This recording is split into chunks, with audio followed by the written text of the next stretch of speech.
운동 공간, 수변, 잔디 광장, 그 다음에 주차 공간이 있는데요.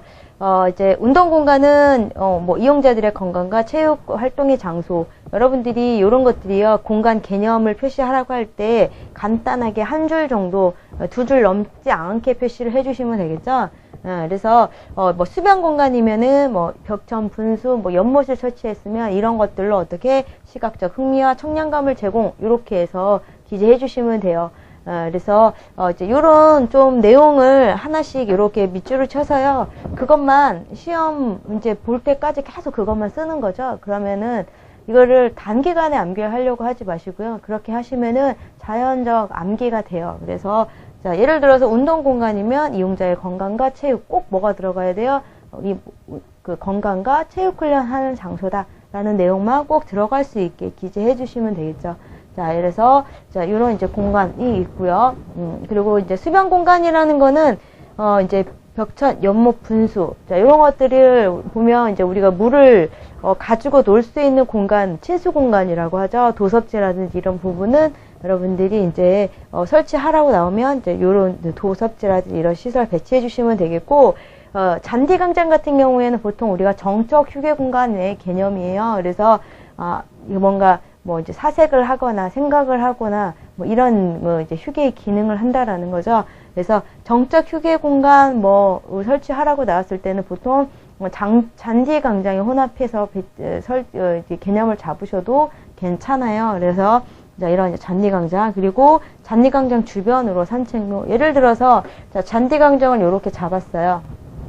그러면 주변으로 어떻게 된다라는 소리예요. 산책로를 따라서 이렇게 배치한다라는 소리겠죠. 그래서 이제 잔디 광장과 산책로를, 여기가 잔디 광장이고 산책로를 연결한다라는 거. 자, 그리고 주차장은 이용자를 위해서 배치를 하는데 주차의 대수라든지 뭐 이런 것들은 문제 요구된 사항대로 맞춰서 배치해 주시면 되겠고요. 거기가 직각 주차를 원칙으로 한다라는 거. 그리고 보통 도면에서는 2.5에 5 정도 맞춰주시면 무난해요. 그래서 그 정도의 규격으로 해주시면 된다라는 거. 자, 그래서 이제 세부적으로 보시면 또 우리 교재에 나와 있는 그림이고요. 자, 그리고 이번에 보시면 다이어그램이에요. 자, 여러분들이 이제 다이어그램은 자, 버블 다이어그램이라고 하죠. 개념도 그릴 때 작성이 되는 그림이에요. 자, 목적은 뭐냐면 계략적인 면적과 위치를 나타내 주는 거죠. 그래서 자, 표현하는 방법에 있어서는 자, 요거는 공간을 잡는 표시 방법이에요. 네, 그래서 랜드마크적 요소는 이렇게 표시하죠. 예를 들어서 뭐 조각상이다, 분수다 이런 것들은 이렇게 표시해도 괜찮아요. 그러니까 이렇게 표시를 하거나 네, 면적인 거는 폐합돼서 표시한다라는 거. 근데 우리가 보통 시험 볼 때 공간은 이렇게 사각형이거든요. 그럼 여러분들이 잡을 때는 끝부분을 이렇게 굴려서 잡아주시는 게 좋아요. 네, 그래서 이런 것들은 먼저 보조선으로 바닥에 윤곽은 잡아놓고요. 그거에 따라서 이렇게 한 번 놓고 두 번 정도 윤곽 잡아서 표시해 주시면 되고, 이런 거 다 연습하실 필요는 없죠. 물론 이제 표현이 이제 그 다저지라고 하실 수는 있는데, 이런 것들은 이제 딱 하나만 정해 놓고요. 저는 요거를 이제, 요거를 여러분들한테 이제 권해드리는 거예요. 가장 눈에도 잘 띄고요. 이제 표현도 이제 쉽죠. 그래서, 직각으로 샤프 세우셔서 한 번 돌리고 두 번 돌리고, 요렇게 해서 표시하는 방법. 예를 들어서 여기에, 가운데 공간에 요렇게 뭐 조각상이 있다. 그러면은 요런 표현 방법 이용해서 표시한다라는 거 이렇게 해주시면 되겠고요. 자, 그리고 우리가 보통 이제 이런 예를 들어서 사각형을 그릴 때도요, 다이어그램을 그릴 때는 끝부분이 이렇게 교차되게 그려줘요. 교차되게 어떻게 모서리가 튀어나가게 그려준다라는 거죠. 사각형 그릴 때 이렇게 굴려서 표시하지 않아요. 요거는 공간이기 때문에요, 전체적인 느낌을 부드럽게 이제 만들기 위해서 그런 거고요. 화살표라든지 이런 부분 잡을 때는 다 이렇게 끝부분이 결절이 되도록 잡아주시는 게 가장 좋으시죠. 그래서 자, 이런 표현 방법, 이런 거 다 꺾였죠. 이런 표현법들 한번 이제 보시면 되겠고요. 자, 그래서 우리가 이제 공간 표시한 거예요. 두 줄로 잡고, 자, 우리가 보통 도면 글씨 쓸 때요, 0.8cm 정도, 큰 글씨, 작은 글씨 0.5cm 정도 잡아주시면 돼요. 뭐 1cm 잡고 하셔도 되고요. 그렇게 해서 공간 이름부터 먼저 쓰세요. 이렇게 보조선 그리죠.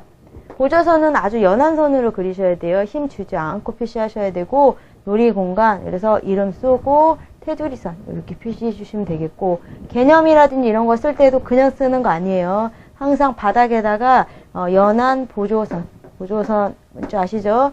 희미한 선으로 바닥에 글씨 쓸 부분을 표시를 해 놓는 거예요. 시험 보고 볼 때도 이런 선 그린다라고 했죠. 안 지우는 거예요. 지우지 않으셔도 된다라는 거 알아주시면 되겠습니다. 이렇게 해서 지금 이제 그거에 관한 이제 표시를 하는 거. 근데 안에 어떤 내용이 들어가야 되는지 이런 것들은 알아야 되겠죠. 그래서 이런 표현 방법 알아두시고요. 자, 그 다음에 이제 식재 공간. 식재 공간은 우리가 넣을 때 뭐 지표 식재, 요점 식재, 경관 식재, 차폐 식재, 녹음, 경계 식재가 들어가요. 시험에 이렇게 식재 개념을 그냥 던져주고 이걸 갖다가 여러분들이 도입해서 쓰시는 거예요. 그래서 보통 지표 식재는 어디에 들어간다? 하라고 하면 출입구 쪽에 들어가죠. 그러니까 지표 식재는 출입부, 주요 결절부, 뭔가 초점을 만드는 개념이에요. 그래서 자, 이런 이제 랜드마크적 기능의 식재 공간에 설치를 한다. 요점 식재도 매 한 가지죠. 비슷해요. 이것도 역시 설치를 할 때 뭔가 이제 초점화 될 수 있는 부분, 진입 부분이라든지 건물 앞이라든지 이런데 식재를 해주시면 돼요. 자, 요점 식재, 지표 식재는 가능한 한 이제 뭔가 상징적인 수목, 단목으로 설치해 주시는 게 좋고요. 자, 경관 식재는 경관상 돋보이게 하는 부분, 모든 시선이 모일 수 있는 부분. 그래서 경관 식재에 마운딩이 이용이 되죠. 마운딩 이렇게 한 다음에 여러분들 보면 소나무 이렇게 식재하고 주변에 뭐 자연석 이렇게 갖다 놓고 그 밑에 뭐 이제 그 뭐 철쭉이라든지 이런 것들 설치를 하잖아요. 식재를 하죠. 자, 이런 것들이 이제 경관 식재의 개념. 자, 차폐 식재는 예를 들어서 대상지가 이렇게 있을 때 주변에 여기가 주거지예요. 그러면 여기 공원이면 공원 공간이죠. 그러면은 이게 주변 지역 주민의 사생활 보호를 위해서 이런 부분에 차폐 식재가 들어가겠죠. 그래서 꼭 시각이 불량한 경관 이외에도요, 이런 이제 뭔가 시야적으로 스크린을 형성을 해야 되는 부분에 수목을 대신해서 식재를 해주시면 되겠고, 자, 중요한 거는 적당한 수목이 들어가야 돼요. 차폐 식재일 경우에는 우리가 이제 뭐 잣나무라든지요, 그 다음에 뭐 이제 뭐 측백이라든지 뭐 이런 나무들 있죠. 뭐 스트로브 잣나무라든지 이렇게 수직적인 느낌이 강한 수목, 지하고가 낮은 수목을 이용을 해서 이렇게 수벽을 이용한다라는 거. 자, 그 다음에 이제 녹음 식재는 어디에 들어가요? 녹음은 휴게 공간.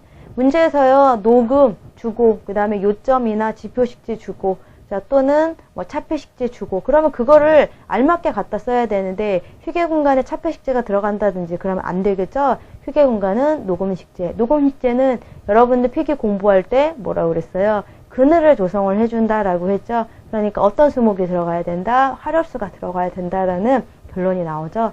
녹음의 기능을 줘야 되니까 일단 사람 키보다 키가 크면 좋아요. 그죠? 그래서 이제 이런 휴게 공간 주변에 낙엽 화력 교목으로 해서 이제 식재를 그늘을 조성을 한다라는 거. 자, 경계는 뭔가 공간을 구분해주는 역할을 하는 거예요. 보통 이제 생울타리의 개념으로 보시면 되겠죠. 그래서 대상지와 안과 밖을 구분짓는 재료에서 차폐, 차음, 뭐 그런 사생활 보호 역할도 동시에 할 수 있는 식재 공간. 그래서 예를 들어서 부지 밖도요. 예를 들어서 여기가 차도면 이렇게 경계 식재의 개념으로 갈 수도 있고요. 대상지 안에 뭔가 정적 공간이라서 이렇게 식재를 잡았어요. 그러면 보통 우리 식재 개념은 이렇게 표시하거든요.